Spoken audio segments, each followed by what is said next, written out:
Welcome to this forum. It's great to see lots of people registered and lots of people in attendance at work as well. This is a conversation we've been wanting to have for a long time, a thorough discussion. So I hope we will have that today. But just in case everyone leaves the meeting really rapidly at the end, I'm going to get my advertising in first. Three things. One is if you're not a member of IAQM, please do consider becoming a member of IAQM. Secondly, can I send a chat to everyone? No. Secondly, Routes to Clean Air will be held on the 27th of September in London, and you can find the details online at iaqm.co.uk/event. So please do sign up to Routes to Clean Air and come along. It's an in-person meeting. As I say, if I don't have access to the chat, it's a little difficult. I'll just put a little shout out that I'm gathering views on people's experience of modelling ammonia, the assessment thresholds being applied by regulators, and the concept of betterment. And if people have thoughts on that, please email me or ethne@theies.org. So that ends the advertising, and we seem to have a stable number of people in the meeting now. So I'd like to thank our speakers. Again, doing my thanks first of all, Claire Holman, Tim Williamson, and Carl Hawkins. What we're going to do is those speakers, they'll speak for 10 to 15 minutes, and we'll have questions after each, a few questions after each person has spoken. Then we'll have the lightning talk. We've had one volunteer for a lightning talk, and then we'll go into discussion. And the idea is that people will be able to come off mute for the questions and ask their questions and maybe interact a little bit. Although we may switch back and forth between online and in person in order to get more questions and points across. They don't have to be questions, it can be points. This is a discussion. We're interested in your views, how people see things. So the context, there was some preamble on our website, and just to skip to it, there's been criticism that the Environment Bill targets are not ambitious enough and don't align with the WHO's guidelines. And what we're considering is, should the UK adopt targets aligned with the WHO guidelines? And if so, how would we implement them? And I'm particularly interested in how. If somebody is going to propose something radical, please back it up by saying how that would be implemented in planning and permitting. What would the consequences be? I'd be really keen to have that discussion. So with no further ado, I'll hand over to Claire for the first talk, and Tim, you may want to go off screen. Thanks. Well, first of all, thank you for inviting me to speak. It's always a pleasure to speak to IAQM. I'm going to be talking about air quality assessments and the WHO new guidelines. I'm speaking in my capacity as Director of Air Pollution Services. Many of you associate me, as I was the chair for 4 years, with IAQM. I'm not speaking on behalf of IAQM, but I'm speaking on behalf of myself. I just wanted to make that clear to start with. So this is what I'm going to speak about. I'm meant to speak for 10 to 15 minutes. It will probably be closer to 15 minutes. I will try and keep it as quick as possible. I'm not going to read this list. I'm sure you've had a quick look at what I'm going to be talking about. So these are the new 2021 guidelines and interim targets for the 3 pollutants that we deal with on a daily basis. There are also new air quality guidelines for carbon monoxide, ozone and sulfur dioxide. So the ultimate aim of WHO is that the air quality guideline level should be achieved. And I've highlighted the annual means for these 3 pollutants and where they are in relation to the air quality objectives and limit values that we currently work to, the statutory requirements. So you can see for both NO2 and PM 2.5, 10 and 15, and for PM 2.5, it's 5, significantly lower than where we are at the moment with the statutory requirements. And actually, it's very unrealistic to think we're going to achieve these in the near future. So these interim targets are a useful driver to improve air quality and to move in the right direction. I would just make an additional point that the net zero carbon policies will be actually very important for achieving the air quality guidelines, but that is not what I'm talking about today. So I'm going to just talk about a bit about my experience of litigation.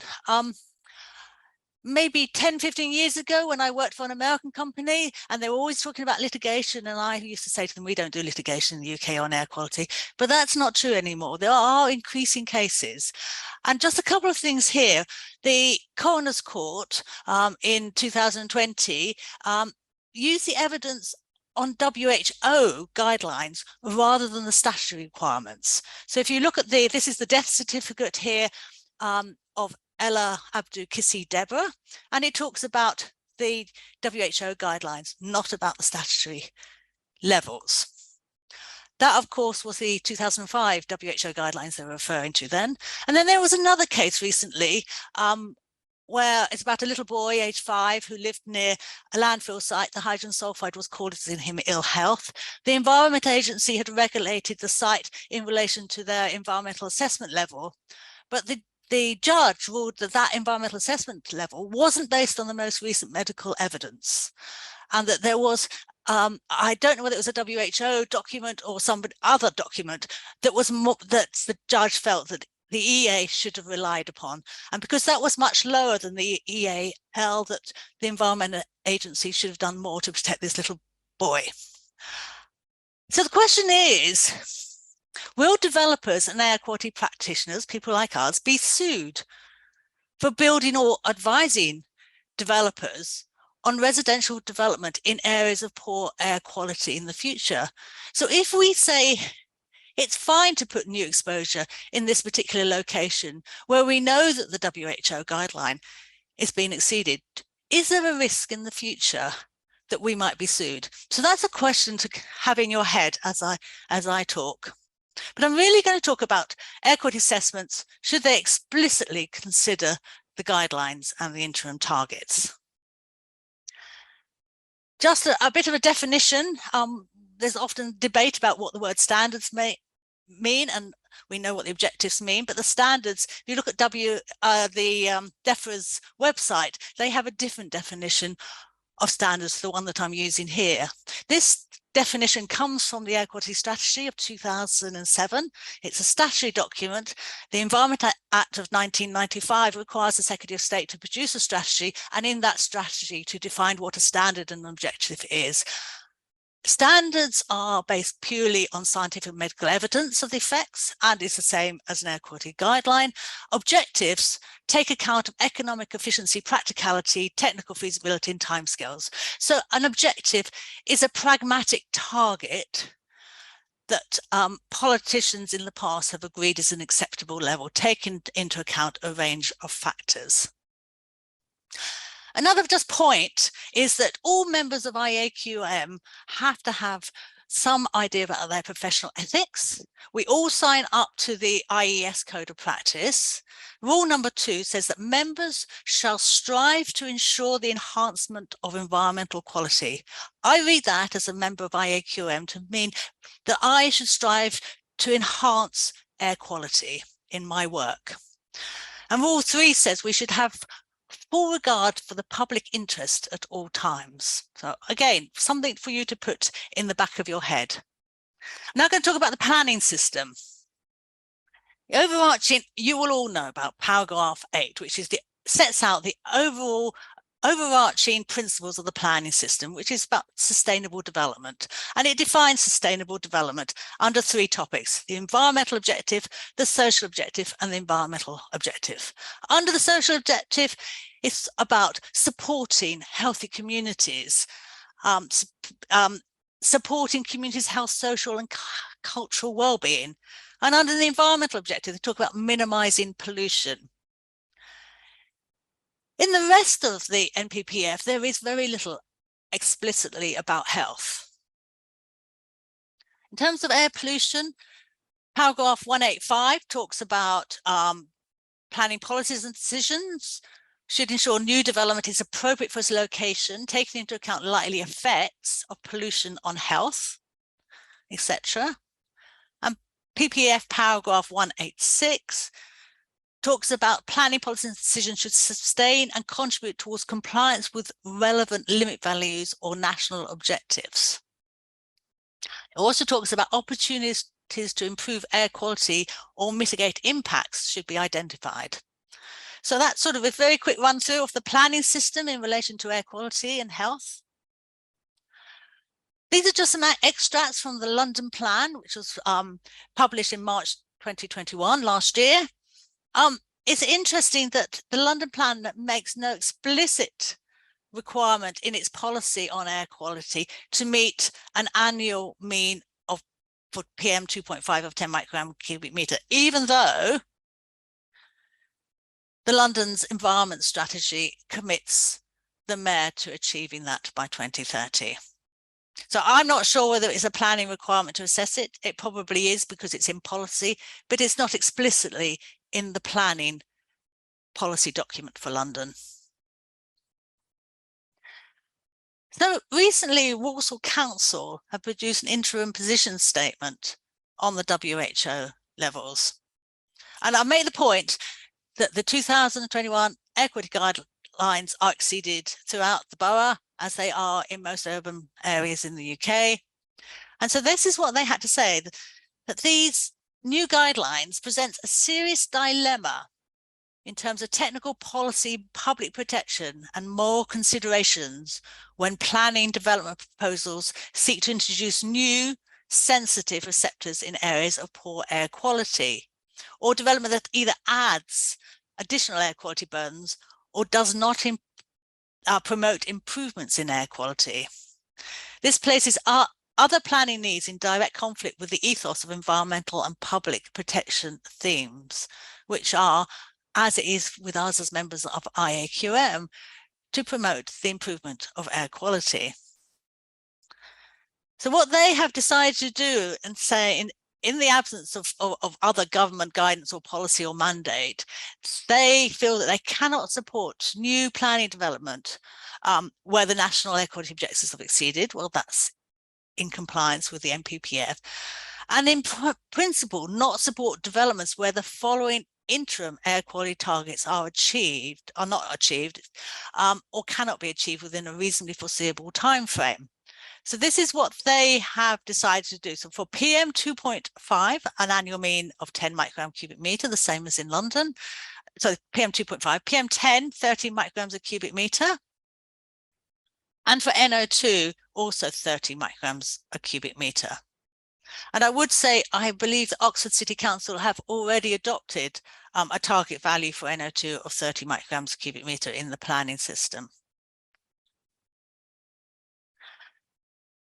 So air quality objectives, they should provide information on compliance with objectives and limit values. I mean, that is quite clear in paragraph 186. So that, I think, is the prime thing we put into our air quality assessments, although often compliance with limit values are not assessed and people just look at the objectives. Now, could we assess the health risks with respect to air quality for existing new receptors by using these new air quality guidelines? Not the guideline values themselves, because we're too far off those, but whether we could use the interim target levels as a way of promoting improvement in air quality. And could that drive additional mitigation measures, which again is also in NPPF that we should be doing. We're not suggesting that we should use the guidelines to stop development on air quality grounds. What we are suggesting, when I say we, this is Air Pollution Services, the company I work for, we believe it would define additional mitigation, which would be good for air quality and good in the public interest.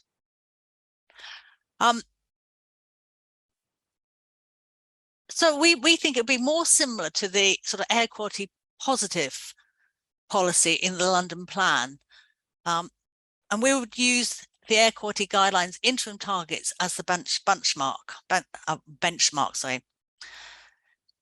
So the target that you would choose would be chosen using professional judgment, taking into account the background levels in the future assessment year. The background levels will vary where in the country you're doing your assessment. The future year would vary depending on where you are, how big the development is and what type of development it is. So if you were to use, say your background level of NO2 was 23 micrograms per cubic meter, you would use interim target 3, which is 20 micrograms a cubic meter, to drive it forward and help you define what the impacts. Table 6.3 from the EP UK IAQM guidance is familiar to everybody in the room, I imagine. You could use this table to assess it against that professionally determined interim target. And at the bottom, there's a little footnote on it which says the air quality assessment level may be an air quality objective, limit value or target value, or an environmental agency assessment level. It doesn't say it has to be. So we could, without changing this guidance, actually say that we should be doing it using a different target value, a different air quality assessment level.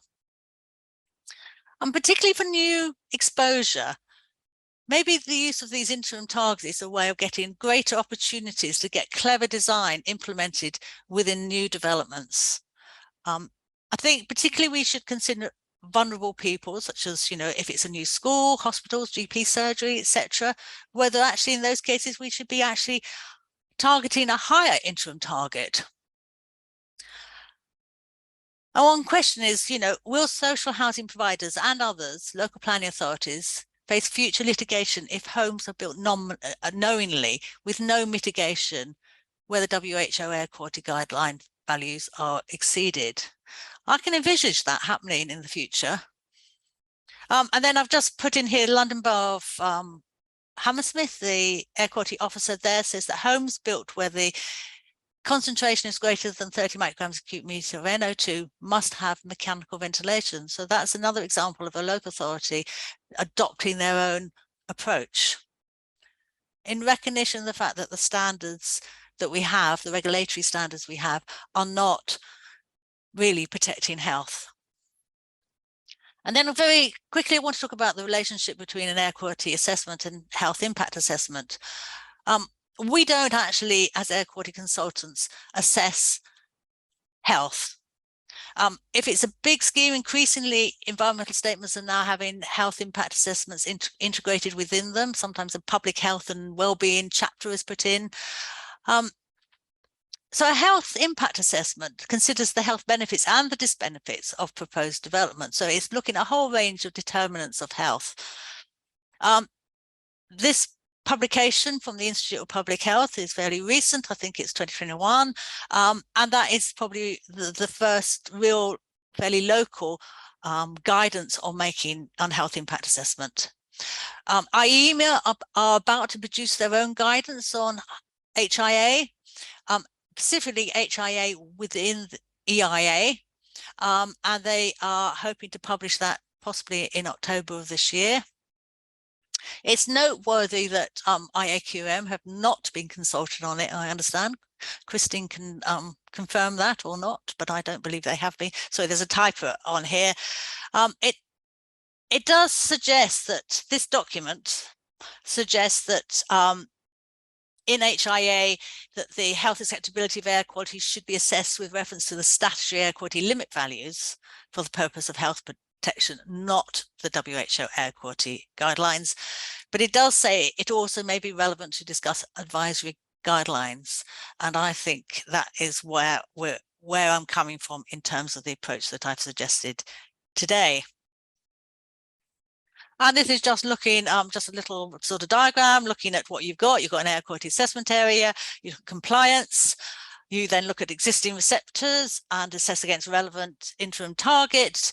You look at new targets. If it's in a really clean area, you might actually look at the WHO air quality guidelines, but certainly that wouldn't apply in an urban area in the UK, but it might be in some very rural areas. And if necessary, you have enhanced mitigation to enable you to actually improve the situation. So in my view, the role of an air quality professional is to provide compliance information on the objectives and limit values, provide biased statement on the risk of adverse health effects on health, and that's by using the interim WHO guidelines. Consider opportunities to improve air quality, which is required in MPPF. So you use the interim targets to drive more mitigation. It's also important to understand the relationship between air quality assessments and HIA. It is a bit like with ecology and IAQM's guidance on ecological, air quality assessment of the impacts on nature conservation sites, in that we say we produce the information, but the ecologist actually does the assessment as to whether or not there's going to be any effects on the ecology. And the same with HIA. The air quality chapter of the ES would provide all the information on the air quality and assess the data against the interim targets that have been chosen. The health impact assessment would be where the actual assessment of the effects on health would be undertaken. And the idea is to protect human health in the public interest. So my last slide, I think, but one. So the objectives and limit values are out of date and not solely health-based, but we have to use them in the planning system. So the 2021 WHO air quality guidelines are solely health-based, but are widely exceeded. So interim targets useful for driving progress towards achieving the guidelines. I believe that the IAQM EP UK impact descriptors could be used with relevant air quality guidelines or interim targets, and that area-specific interim targets could be identified using professional judgment. So they could be used as the AQALs for new exposure to drive improvements. And just to remind you, IAQM members are committed to enhancing air quality in the public interest. My last one is just me and my email address. I understand the slides won't be made available, but if anybody would like to request slides, I'm happy to send them to people. Thank you. Yeah, there will be a recording, but thank you for the offer to send slides. Could I just ask you, the Walsall position, that's an SPG, is it? I think it's not. I don't think it's what they call an interim position statement. So I don't know how formally it's been adopted. Right. It's fairly recent. It's July 2022. Interim position. Okay, thank you. So if anyone would like to put their hand up in the participants box or type a question in, then shall I stop sharing my screen or? Yes, thanks. Hello, can you hear me? Yes, just about. You're quite quiet. I'll see what I can do about that. Is that any better at all? Yes, a little bit better. Thanks. This is John Grant. I'm the Environmental Protection Manager at Walsall Metropolitan Borough. Ah.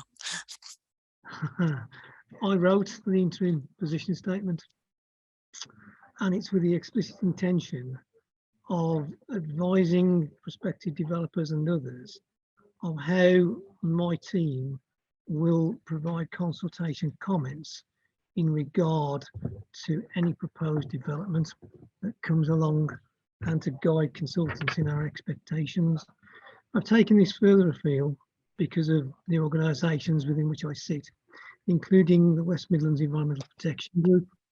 And so there's a number of overarching themes currently taking place in regard to the West Midlands Combined Authority and how that's tackling air quality.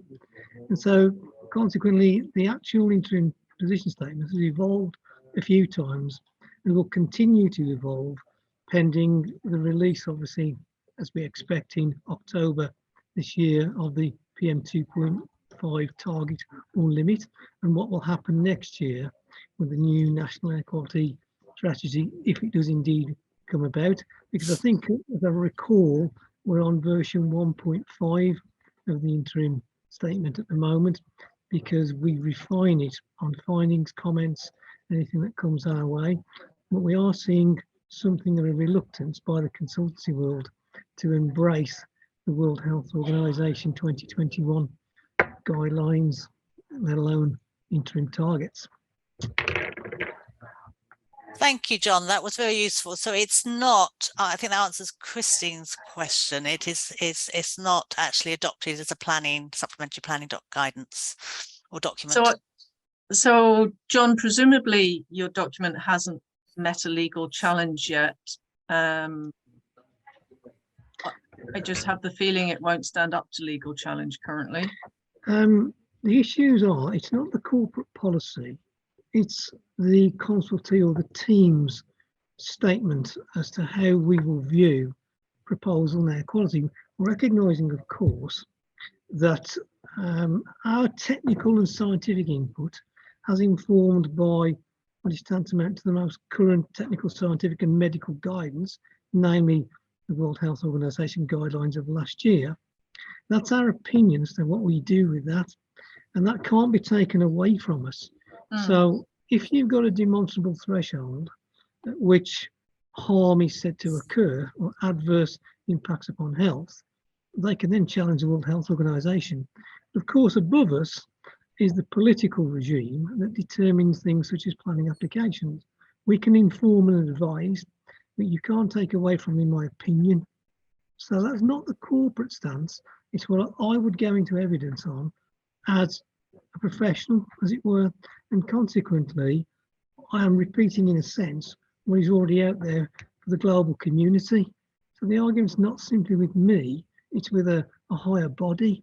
And so I am at liberty to say that from the evidence that's available to Walsall Council and others, the indications are that introducing a relevant receptor, or a sensitive receptor if you prefer, into an area where the pollution is of a certain concentration, as informed by our monitoring, modelling, and potentially a consultant's report, is impacting upon their health. And that's, of course, setting aside the public health outcomes framework indicator for PM2.5 as well.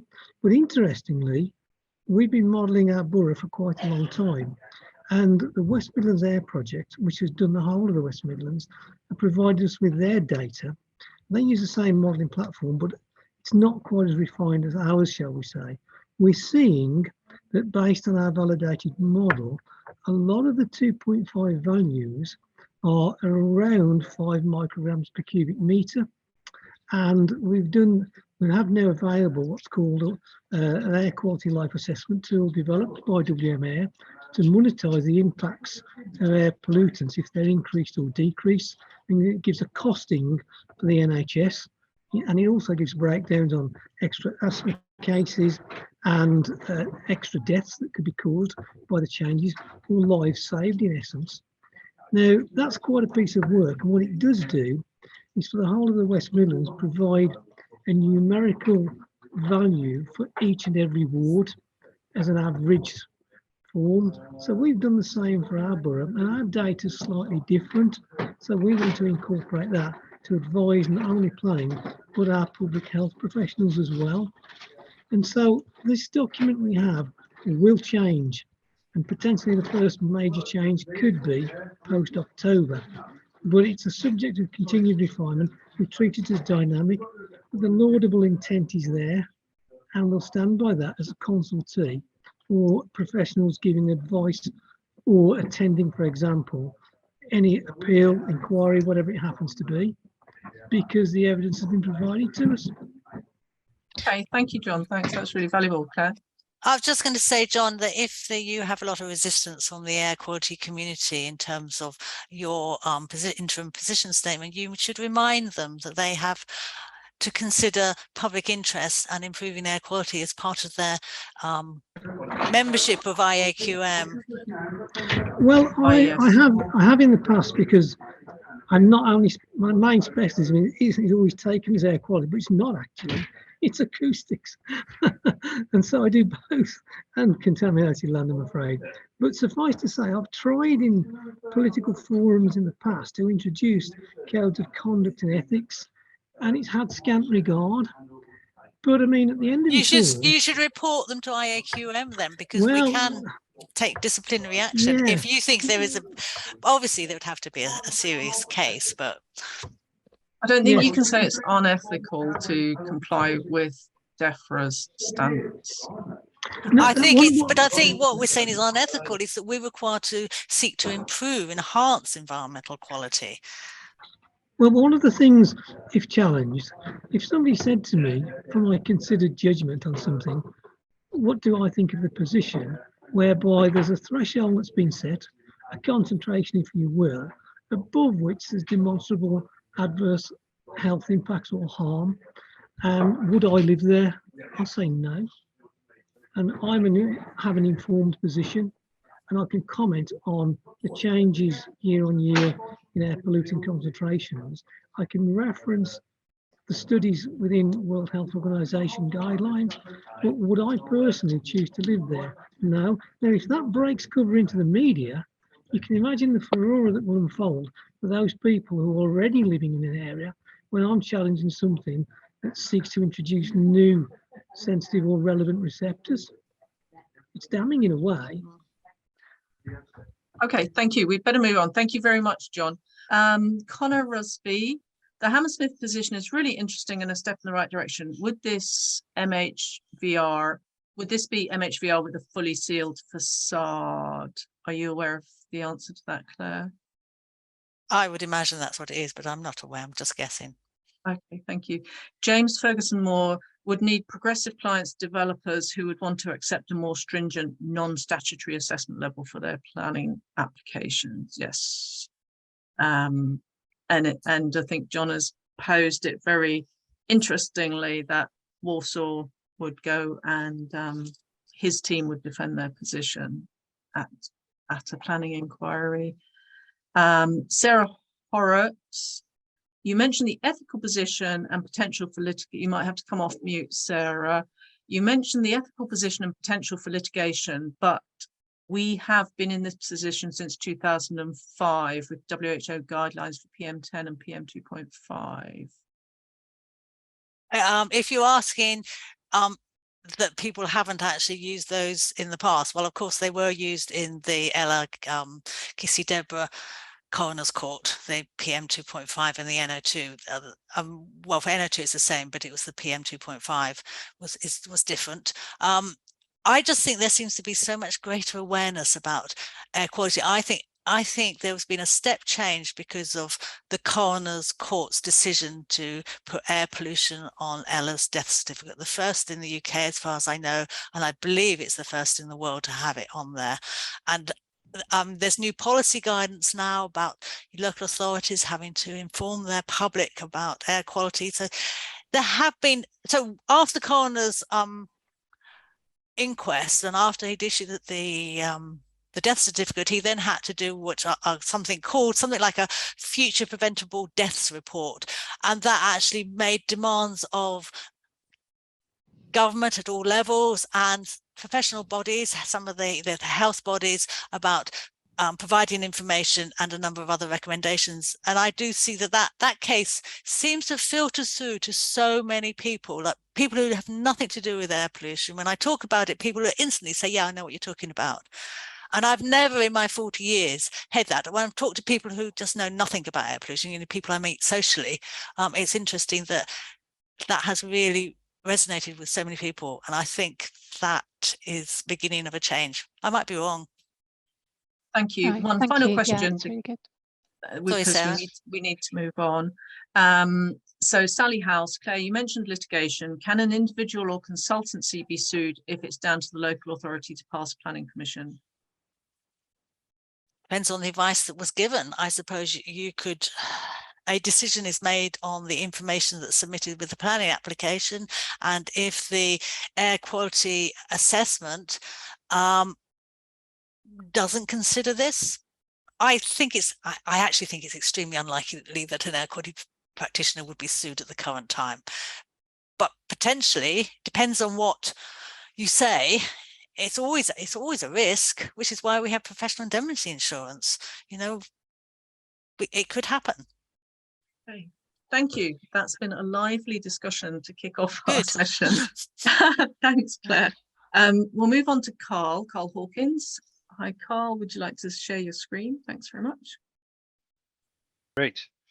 So thanks very much for inviting me to speak, and Claire giving the UK perspective. I was asked to broaden that a little bit out to talk about my international experience of WHO guidelines. So I'm speaking on behalf of myself here, although I am drawing on my experience of working with international organizations, corporations, global corporations like Shell, and I'll give you a few examples from my work with them. And also I do work for the IFC Ombudsman investigating complaints. So some of those have touched on the use of WHO guidelines. And so I'm going to talk about my experience in non-UK EU project locations, such as the Middle East, former Soviet Union, Uzbekistan, Kazakhstan, those kind of places, and in Africa. So WHO guidelines and interim targets are applied onto projects and developers in various ways. And for the major projects that I work on for companies like Shell and others, we use them as a surrogate for air quality standards and legal limits that may not exist in those countries for either the particular pollutants or particular applications. And so a lot of international work I do does draw on the WHO guidelines as a surrogate for that. And that obviously is going to create a bit of a problem if we start to have to apply the new ones. And how those should be applied is something I'll come on to later.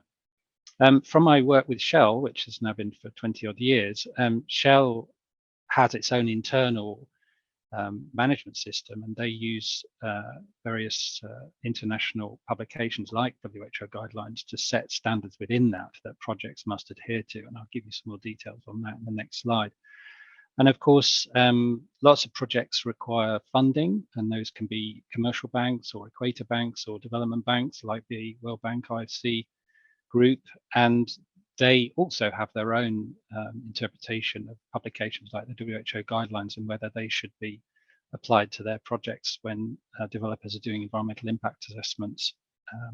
And of course, you have to comply with national legislation, but you also have to comply with the requirements of the either project proponents, as it might be in the case of Shell, or the lenders if one of the partners in the project development team are borrowing money from one of these banks.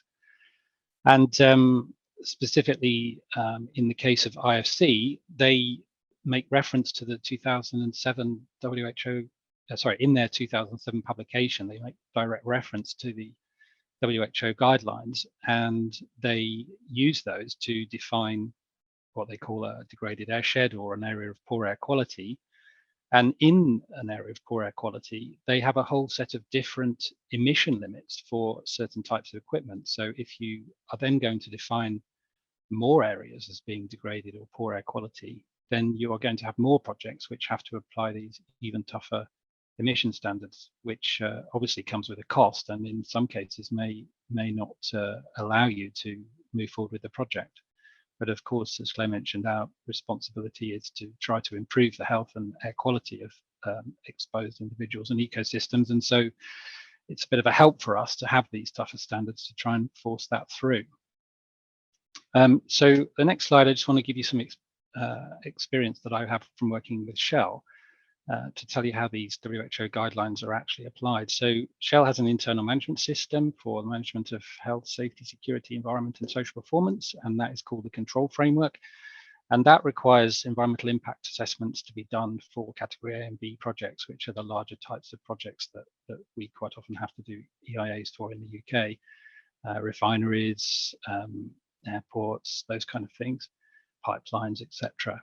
And Shell requires that these EIAs are done to international good practice and refers to various international standards and guidelines that need to be applied. And for air quality, it explicitly refers to the IFC guidelines. And if you go to the IFC guidelines, the environmental health and safety guidelines that were published in 2007, they explicitly refer to the WHO guidelines that were published in 2005. So at the moment, we have to do projects in compliance with the old WHO guidelines, but there's a lot of awareness of the new WHO interim targets and guidelines, and there's lots of discussion about how and if they should be applied. And what we do find is that in some locations where air quality legislation is deficient, compared to what we used to in the UK and the EU, regulators will quite often use these publications as surrogate legal standards, obviously not enforceable under law, but do require developers like Shell to apply those standards and demonstrate compliance with those numbers. And in a lot of, well, in some countries, the laws may apply only to, let's say, NOx and SOx, and there's no other standards for air quality. And so they use these guidelines and interim targets as a way of trying to regulate other pollutants that may not have been considered in their legislation. So the problem I have in my work with Shell at the moment is trying to work out internally as to whether we stick with what we said in the control framework, which is that we will apply the old WHO guidelines as referred to in the IFC guidance documents, or should we upgrade those in some way? And that's the same kind of questions, I think, as Claire's mentioning in the UK. So I just wanted to summarize here where all of the control framework and other work I do for other companies comes from, and it always seems to go back to the IFC World Bank Group EHS guidelines, which you can find online, and they are quite a useful set of documents. They have general environmental guidelines, like you can see here, extracted for air quality, but also industry-specific guidelines for all different kinds of industry sectors, probably 30 or 40 guidelines on particular industry types. And the IFC produced a consultation document on these guidelines, including consulting on the WHO guidelines in 2013, and they've received all the responses for that. They still have yet to do their second consultation, and I imagine they're struggling with that a bit now that the WHO have jumped the gun and produced a whole new set of guidelines, which they need to take into account when they redo these. But that'll all trickle down to companies like Shell and BP and major global developers who rely on these documents to set internal standards, both for emissions and ambient standards. And the final point I wanted to make was that in many of these locations that these projects are located, there's absolutely no chance that we would ever meet these tougher standards, because we get nowhere near the old ones. You can imagine in places like Iraq and Dubai, in the middle of deserts, you're never going to meet the particle standards or get anywhere near them. I mean, in one location in Iraq I'm working in, the average is usually around 10 times the old WHO standard. That's just the background, never mind anything that we're producing from industrial development. So there's a big problem there if your regulators trying to get you to meet WHO standards, and of course you've got no chance of that even if you shut your entire plant down. So that's the international perspective. I could add a lot more, but I think in the interest of time, I will stop there, and if there's any questions, happy to answer them. Thanks very much, Carl. So if anyone wants to raise their hand, could I ask you whether, are you aware of any of these projects that you've been involved with where it has not gone ahead or been substantially changed due to the air quality impact, either on health or habitats? There's plenty of examples, I think. On habitats, for example, in the Netherlands, there's a huge problem at the moment with nitrogen deposition. So the Netherlands has recognised that there's a big problem with nitrogen deposition on their protected areas, Natura 2000 sites, etc. And so pretty much every development can't add any nitrogen to the environment. So you're going to have to either have very minimal emissions or get somebody else or yourself to reduce your emissions. And lots of, Shell's got massive refineries and chemicals plants in the Netherlands, and there's a lot of work to minimize the nitrogen deposition by taking sources out of existing plant and adding new ones. We're switching, for example, from natural gas to hydrogen for a lot of furnaces and power plants, so that we can add other things that need to add nitrogen. So that's costing billions of dollars in the Netherlands to change all that over.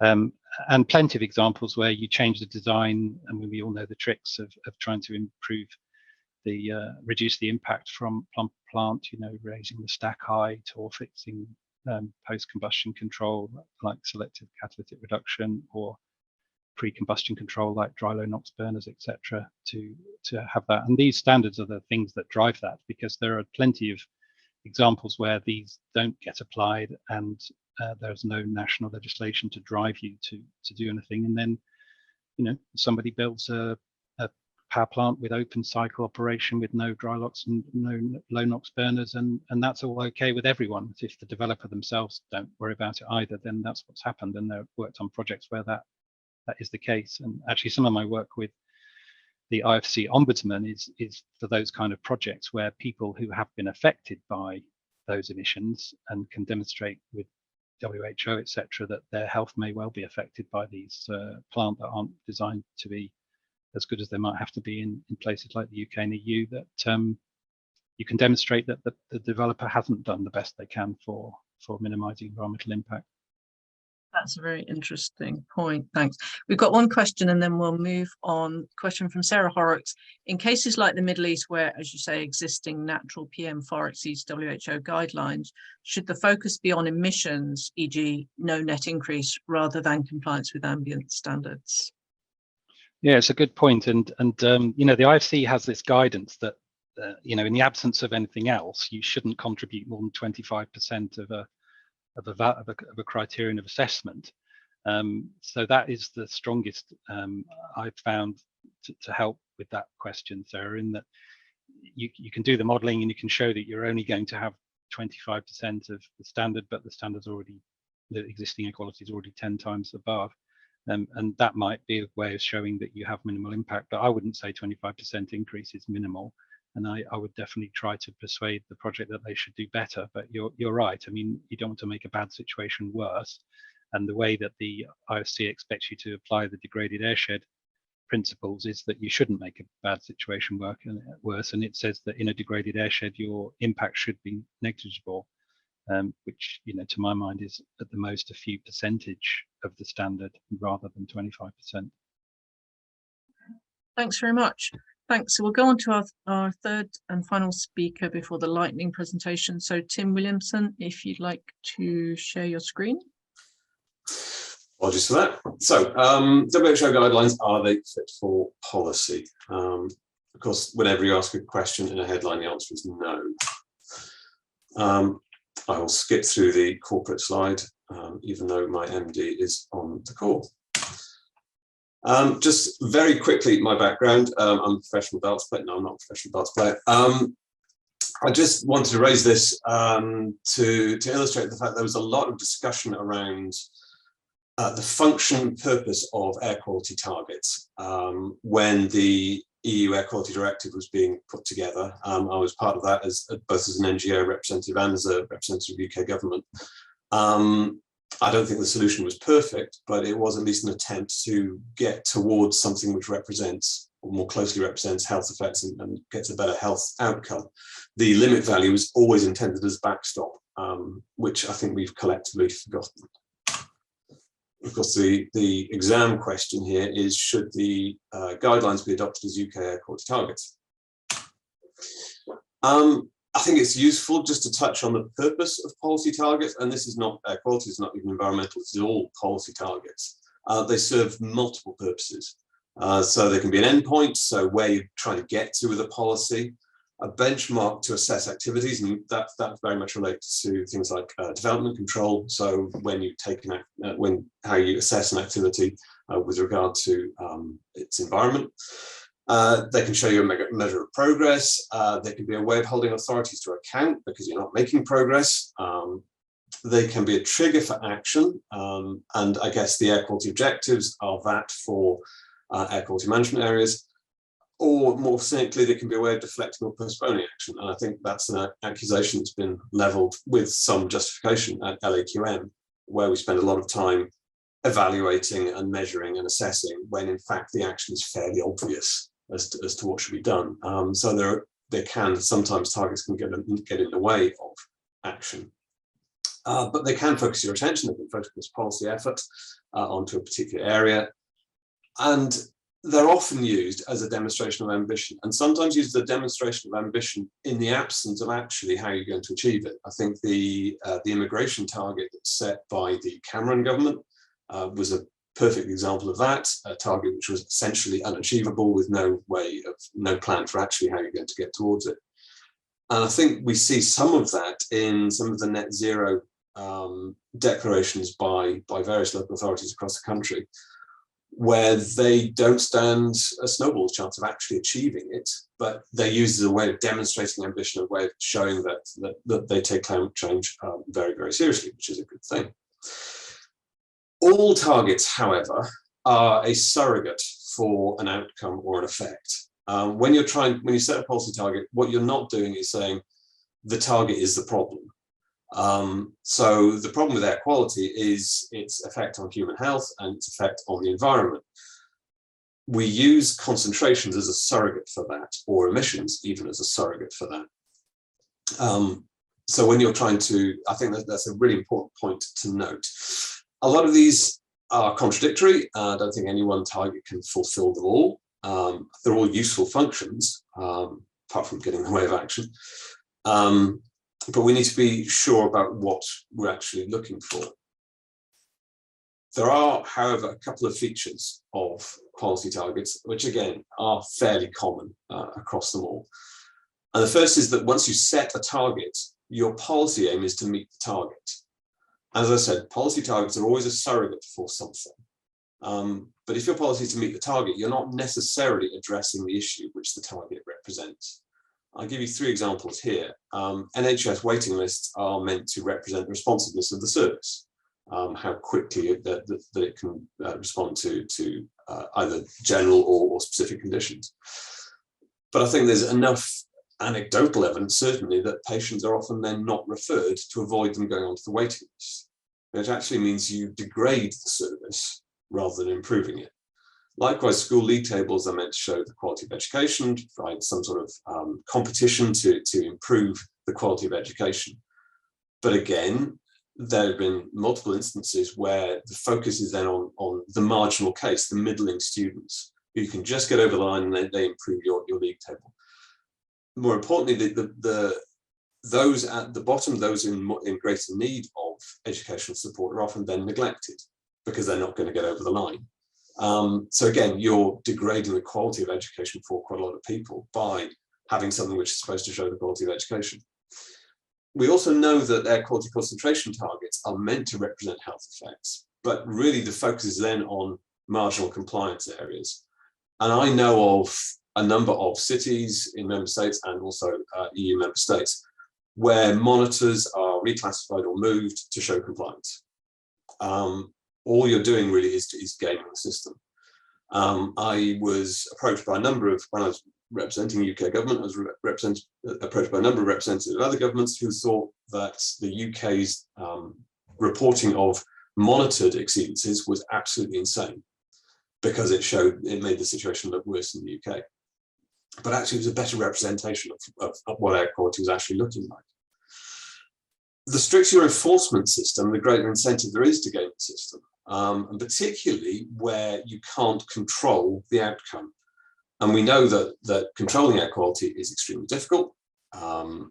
We know that raising educational standards is extremely difficult. You can't control the quality of students coming into a year group, for example.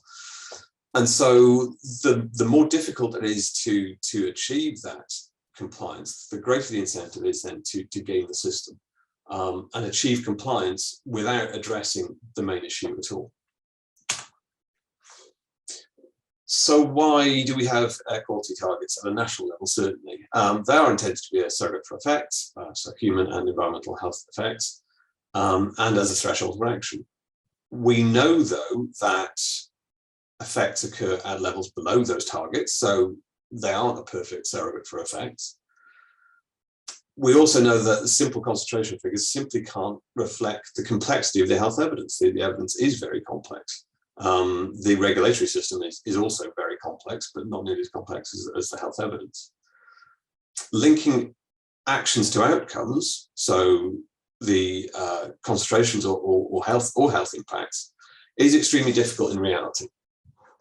So actually demonstrating that the action you're taking will achieve the outcome that you're looking for is very, very hard. We know that we have emission targets, they're much more closely linked to action, but it's always useful to bear in mind that emission estimates are really just that, emission estimates, certainly at a national scale. We have some targets, and I use the word targets fairly loosely here, for ecosystems, critical loads, which are fairly good, I think, at representing effects, but they're generally regarded as being unobtainable. I think 90% of UK sensitive habitats exceed their critical loads for nitrogen, and so they're generally just disregarded. They're more of an indicator than a target. They're unobtainable, so therefore you can ignore them.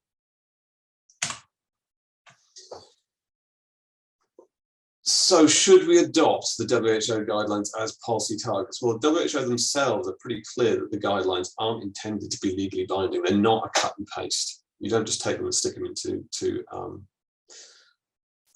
into policy and legislation. They are intended to inform that process and to start that discussion of what your target should be. The policy target is never just a number. You need an assessment approach to go along with that. You need a timescale to be defined. The tighter you set the target, if you assume that setting that timescale has to have some measure of achievability in it, the tighter you set that target, the longer the compliance date, and the more it can be ignored. I think it's an interesting example with the 2050, as was, net zero target. That felt like a very long way off from set. And so a process of rolling carbon budgets was set in order to get you on the trajectory to meeting that target. I think that's a really useful example. It's a useful system.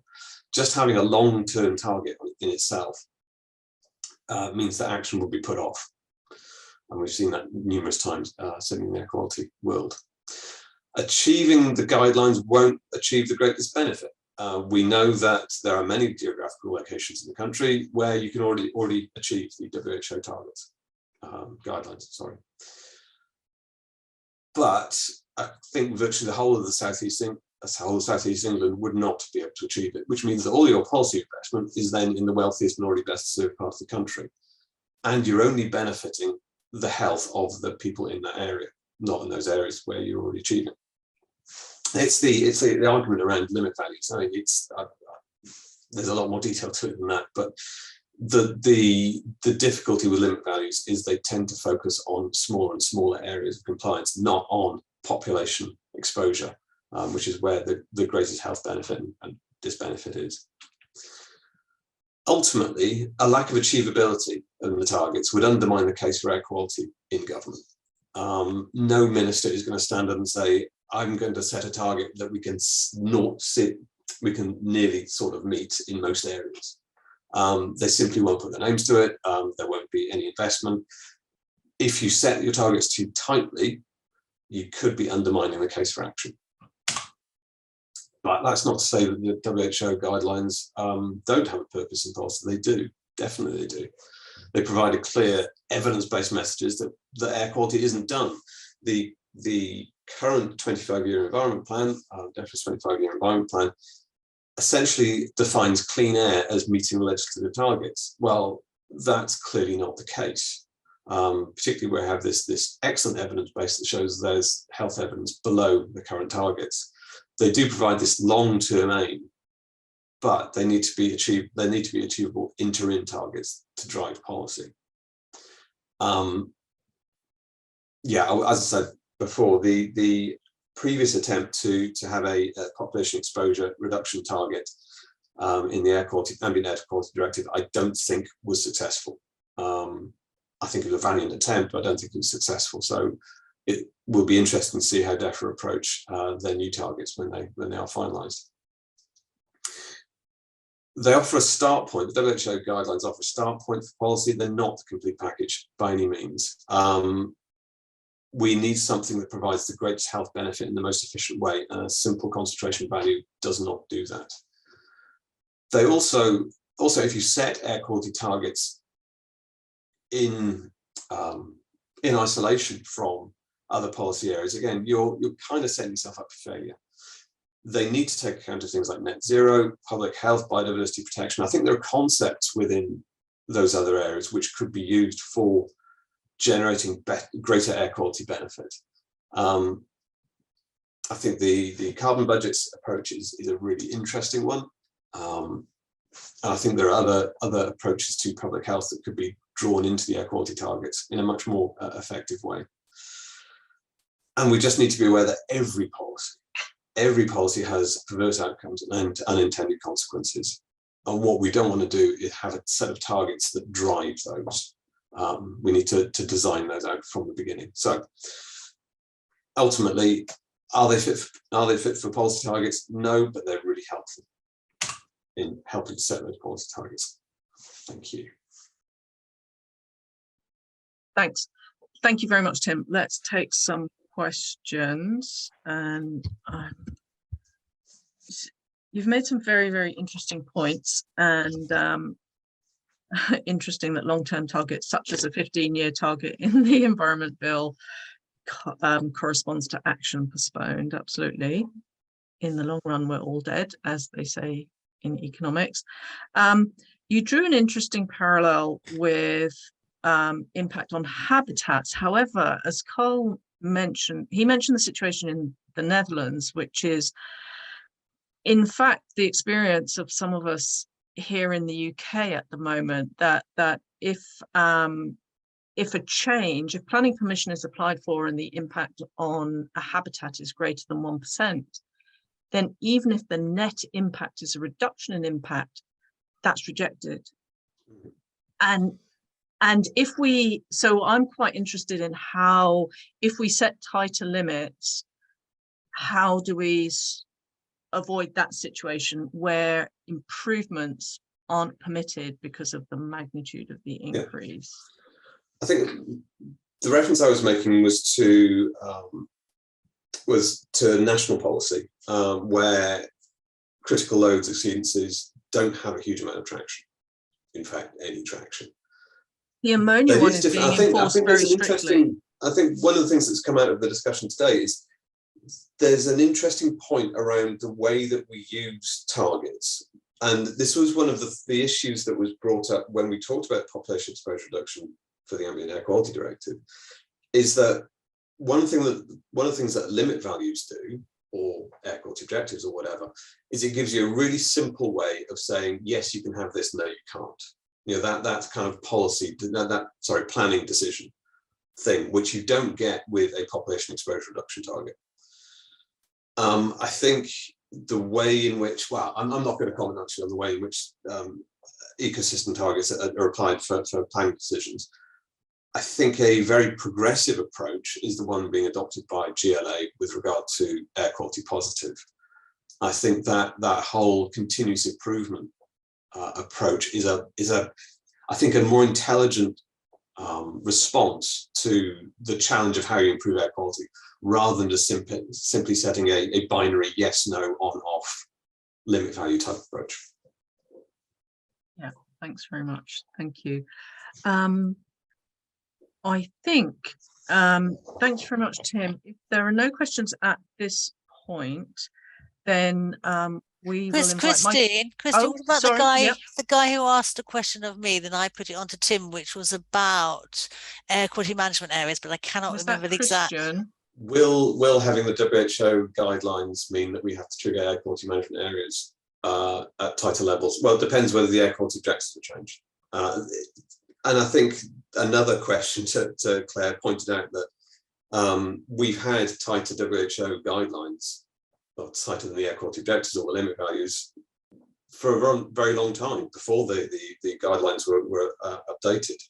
So the fact that you have a different WHO guideline to the objectives, I think really is not a new thing.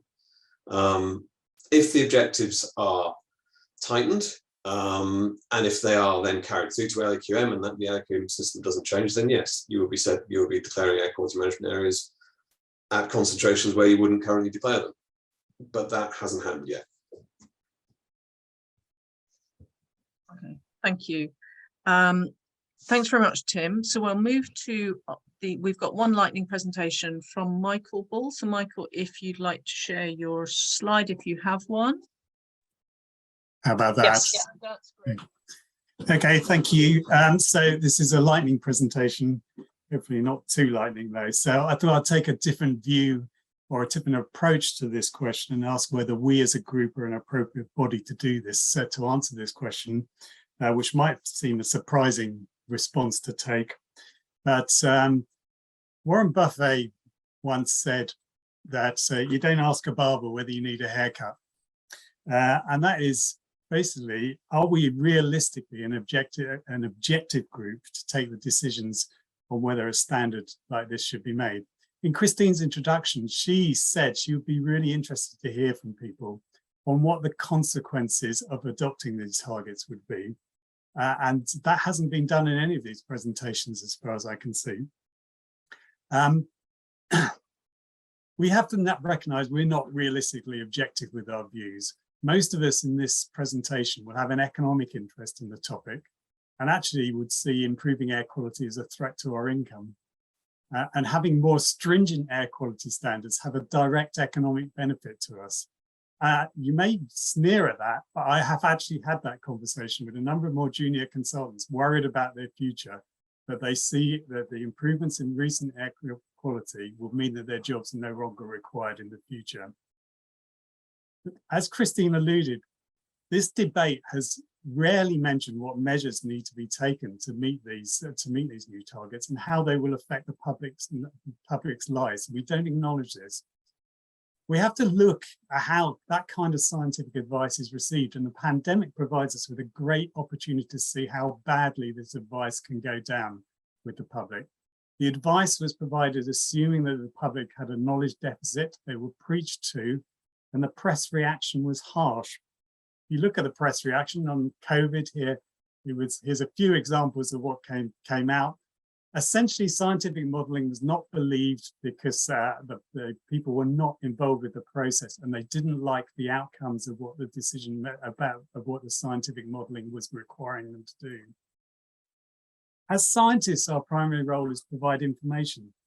I did say that we're not an unbiased group, and that bias has been seen in these presentations to date. Our definitions of well-being, public interest, and protection of human health have all been defined simply by improving air quality.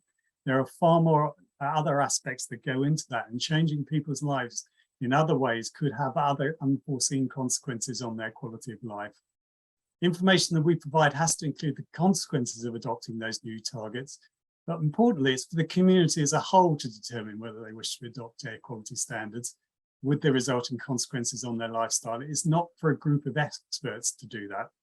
Whether we adopt these targets requires a dialogue with the whole community, and it's not for experts to make that decision. Thank you very much. Thank you. That's a marvelous challenge. So would anyone like to make a rapid comment? Tim Williamson. Tim. Thanks for that. If you unshare, Michael, that would be great. Trying to, yeah, sorry. Yes, great. Thank you.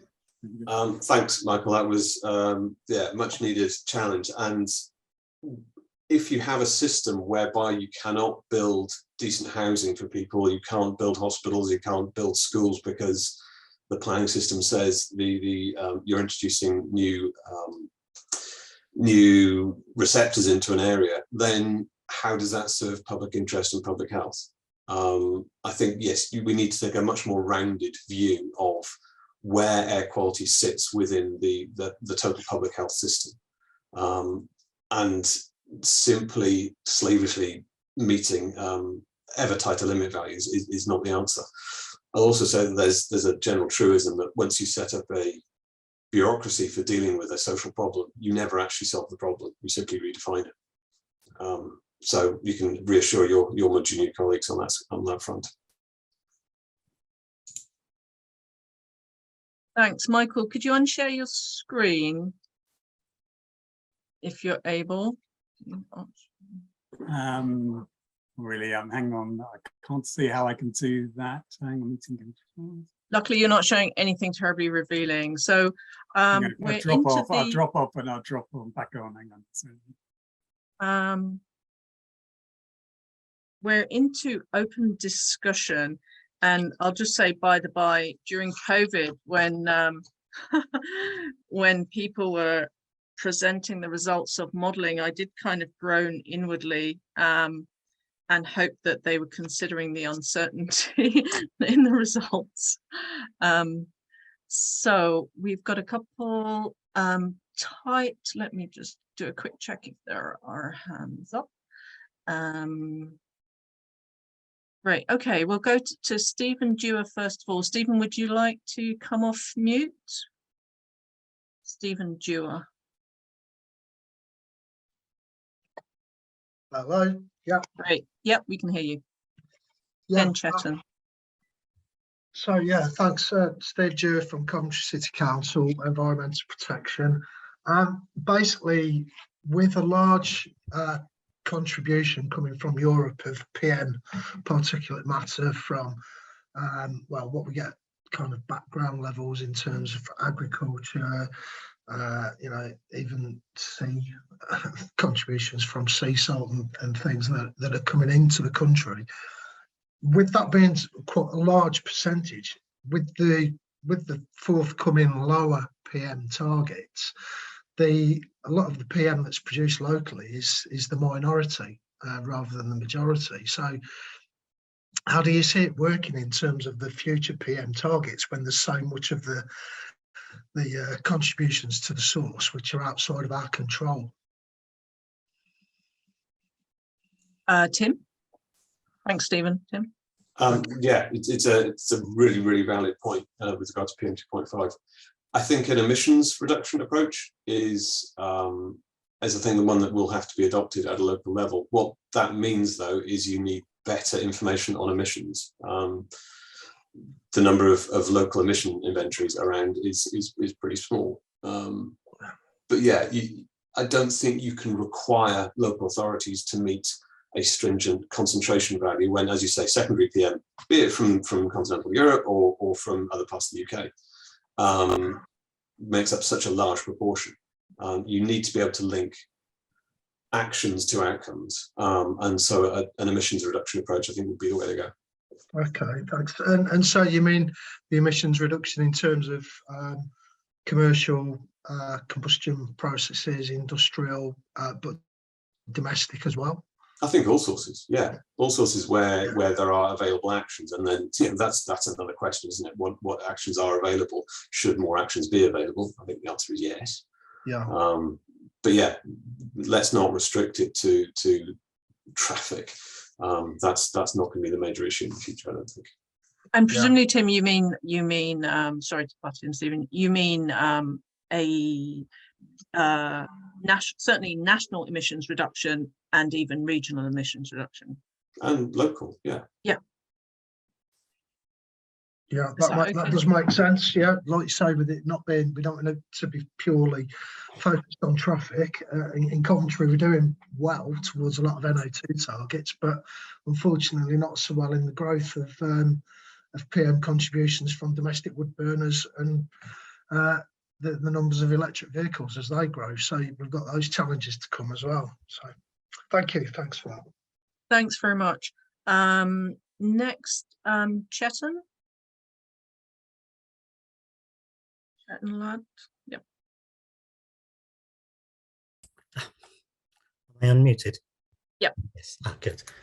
Yes. Sorry, I didn't know how to frame this question, but it's inspired by Tim's presentation, and then kind of I developed it as Michael did his presentation.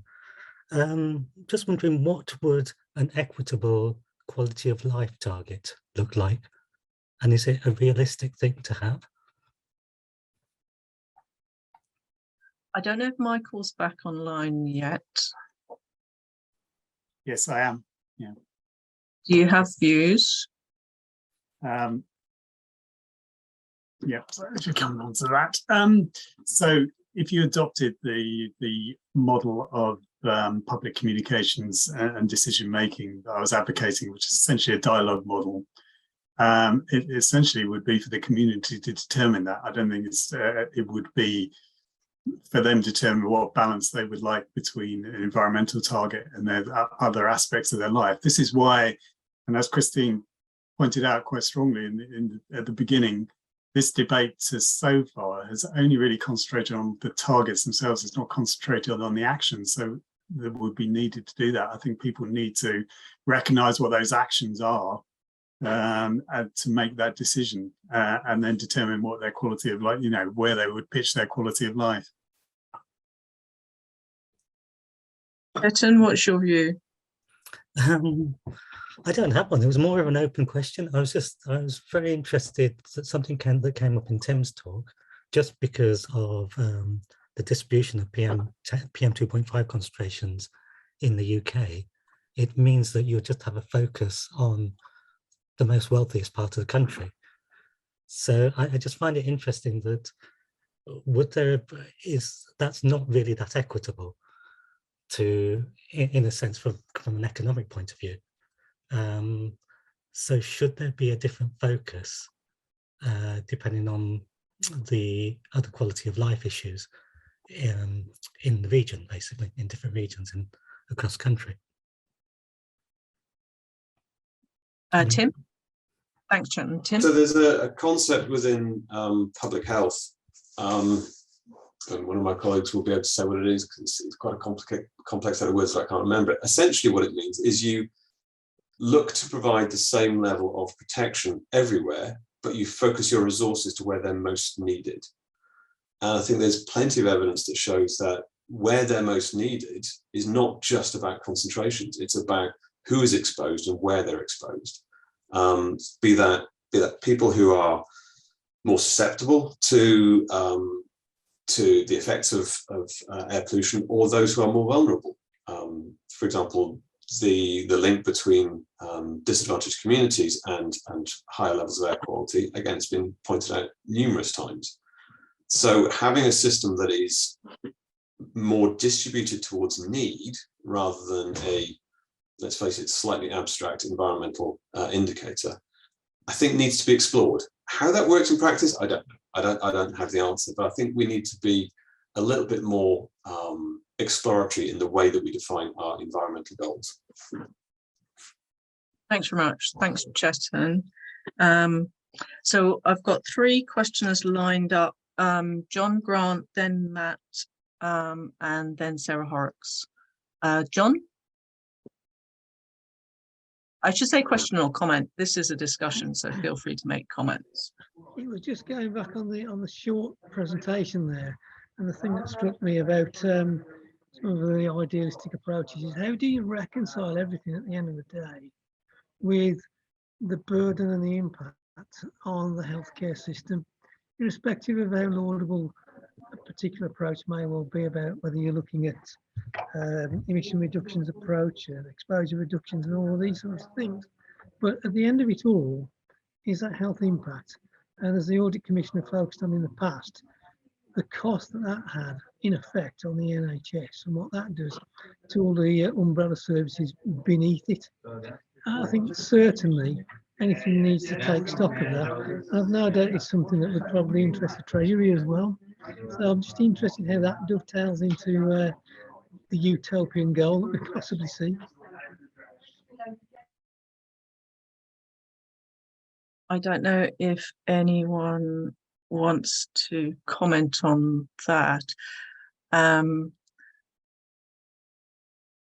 It's an interesting thing, and we have, so for instance, we can talk about the health impacts of air quality, we can provide our advice, and there's always the weighing up, which Michael has described very well, and others, that, for instance, this winter, if people are going to freeze to death, then who's going to pay attention to air quality? But just because we have a big challenge doesn't mean that we should ignore the other challenges, especially when we know that there are so many win-win-wins to do with tackling, insulating homes is a win-win-win, and that would reduce the energy consumption and therefore improve air quality.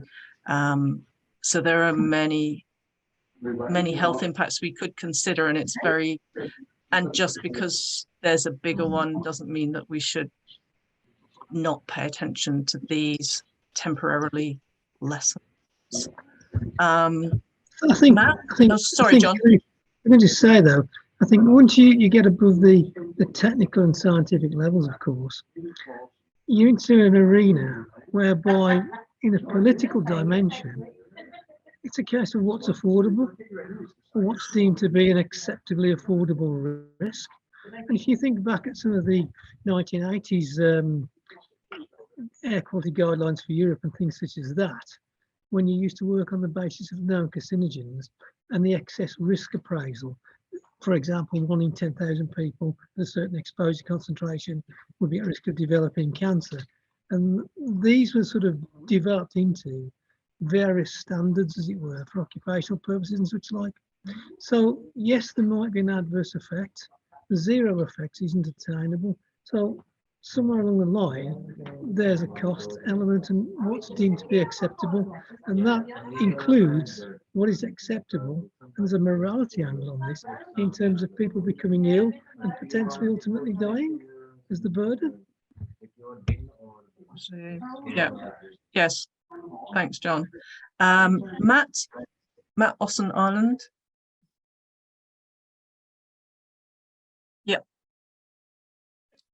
Okay, yeah, I've got and so first of all, some great talks and a really good event. This, so great to be involved. But my question is really that you mentioned everyone reporting on the outcome of COVID and presumably looking at the improvement in air quality during that period. But I just wonder, as we come up to winter, and as a couple of people mentioned, there is no fuel available, or there's significant energy poverty, should we say?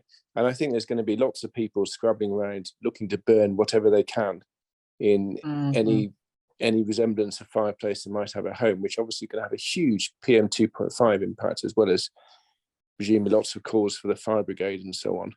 And I just wonder if there's a potential opportunity here to look at what is the air quality impact of what is potentially going to be a policy failure, in that are we going to be able to keep up and make sure that domestic fireplaces are being controlled and used in the correct way?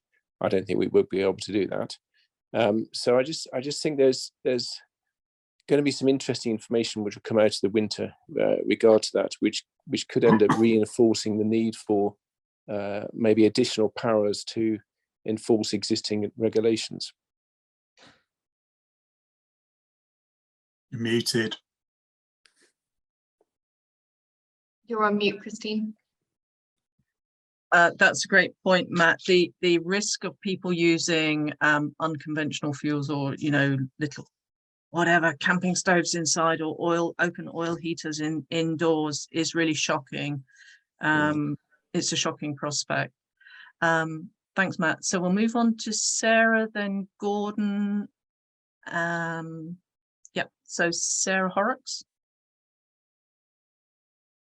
Hello. Mine was just a comment, really, just in response to the discussion about focusing on emissions reduction, and kind of how that is a little bit at odds with the approach that we've had to now, which is through local air quality action planning. And yeah, just a bit of a comment about how the government likes to remove red tape. I don't know if they're going to be looking to apply lots more legislation and standards, but we can only see where that goes. But yeah, good point from Matt about the possibly a short-term challenge from domestic burning and the energy crisis, but possibly long-term it's for the best if the government is forced to look at clean alternatives, and just making sure there's kind of no and antagonistic effects of that. Thanks very much. Gordon, Alison, did you want to say something, or has your recommendation for watching a video been taken on board? Gordon. I was just making a comment. Really, I don't need a response, but yeah. So your point was, do you just want to share your point in case people aren't reading the questions? Well, Michael was questioning the utility of some aspects of air quality work, but I think in the grand scheme of things, I don't think it's it's a valid question, but I think there's a valid answer, and that is it has as much utility as many other activities in the highly sophisticated developed economy. Yes, thanks very much. Was it Stephen Dewar? Would you like to say something or make your point? Thanks. Yes, thanks. Yeah, just quickly, really. I mean, it's funny. I was in this conversation this morning with my line manager about enforcement and how we deal in this winter with people burning fuel in stoves, wood burning stoves that they shouldn't be burning. You know, a case I dealt with last winter was 85-year-old chap. You know, yes, he lives in our air quality management area, but in kind of an old house next to a canal.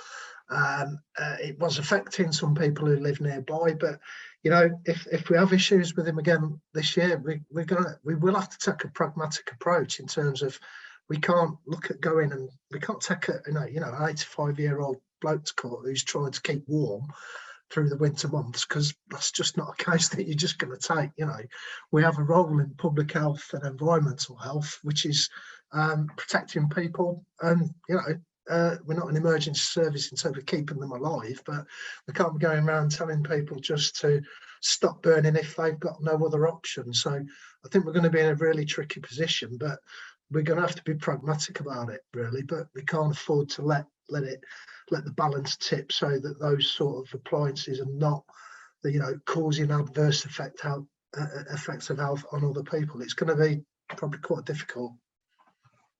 Thanks. And indeed himself, if he's burning it himself indoors in a stove that is smoking out his house, that's going to be dangerous for him as well. And we had that conversation, and he said, well, you know, I've lived in this house for 50 years and I've always had this appliance and I have a cooked breakfast every morning as well, and that's what's keeping him going, he thinks. So yeah, thanks very much. I think we should draw it to an end now. I'd like to thank all of the speakers, Claire and Carl and Tim, Michael for his lightning presentation. Thank you, Ethne and IES, for organising. Thank you all for participating. I think that's been a really useful debate, and look forward to seeing people at Routes to Clean Air. Thanks, bye.